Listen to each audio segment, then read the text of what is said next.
Hello বন্ধু, তোমরা দেখতে পাচ্ছ বর্তমানে কিন্তু এখানে ওলকপি চাষ করা হয়েছে। বর্তমানে শীতকালীন ফসল এখন ওলকপি এবং গাজর বা অন্যান্য ফসল বা বিট এখন কিন্তু চাষ করা হচ্ছে।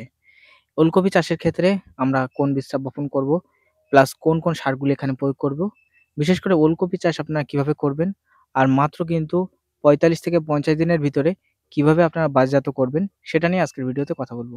চলো আজকের ভিডিও শুরু করি। ক্যামেরাম্যান ওখানে বসো, ওই ওখানে একটু বসার জায়গা থাকলে ওখানে হালকা করে বসো। বন্ধু, বর্তমানে আমাদের এই ওলকপির হালকা হালকা পরিমাণে গুটি এসছে।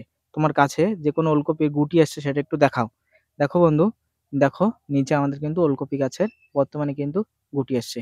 এই ওলকপির বয়স কিন্তু বেশি দিন না, মিনিমাম কিন্তু বয়স ২০ থেকে ২৫ দিন বা তার বেশি হতে পারে। ওলকপি চাষের নিয়ম: ওলকপি চাষের ক্ষেত্রে ফার্স্ট অবস্থায় জমিতে চাষ দিয়ে নিতে হবে। তার পরবর্তীতে সেখানে কিছু পরিমাণে সুফলা ২০, ২০, ১৩, ১০, ২৬ অবশ্যই হালকা পরিমাণে ছড়িয়ে নেবেন। তার পরবর্তীতে ওলকপির বীজ আমাদের চুজ করতে হবে।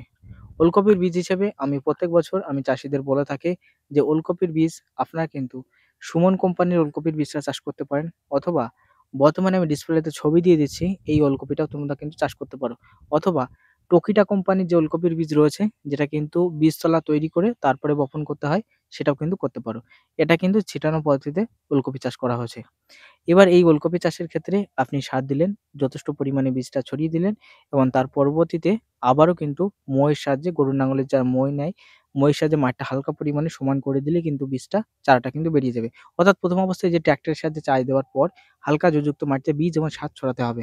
তার পরবর্তীতে গরুর লাঙলে মইয়ের সাহায্যে মাটিটা যদি সমান করেন, বা যেহেতু এখানে অল্প পরিমাণে চাষ করা হয়েছে, আপনি কোনো রকম চটা নিয়ে কিন্তু হালকা পরিমাণে টেনে দিতে পারেন। তাতে করে বীজটা মাটির গভীরে গেলে ৩ দিনের ভিতরে কিন্তু চারা ফুটে যাবে, এবং মাটিতে যে ১০, ২৬, ১৪, ৩৫ যেটা দিয়েছেন সেটা কিন্তু ধীরে ধীরে কিন্তু খাওয়া শুরু করবে। এর পরবর্তীতে আমাদের কিন্তু এখানে এই গাছের কয়েকটা পরিচর্যা রয়েছে। ওলকপি চাষের ক্ষেত্রে কিছুদিন বাদে আমাদের গাছগুলি কিন্তু ধীরে ধীরে কিন্তু কি হবে, পাতা খেয়ে নেবে।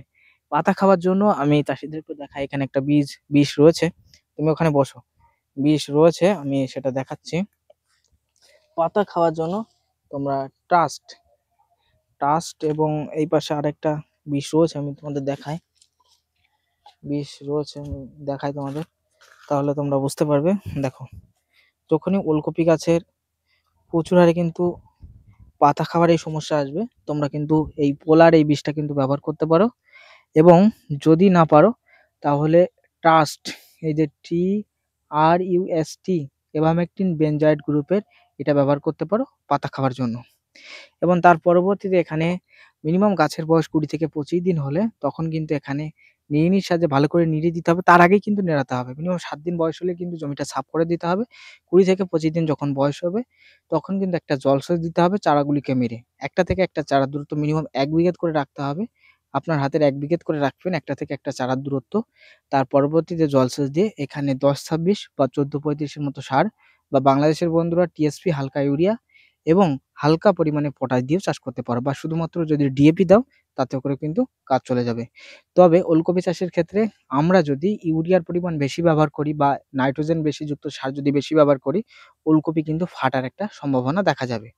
তাই আপনাদের বলব, ওলকপি চাষের ক্ষেত্রে ইউরিয়া বা নাইট্রোজেন বেশি পরিমাণে ব্যবহার করবেন না। ঠিক আছে?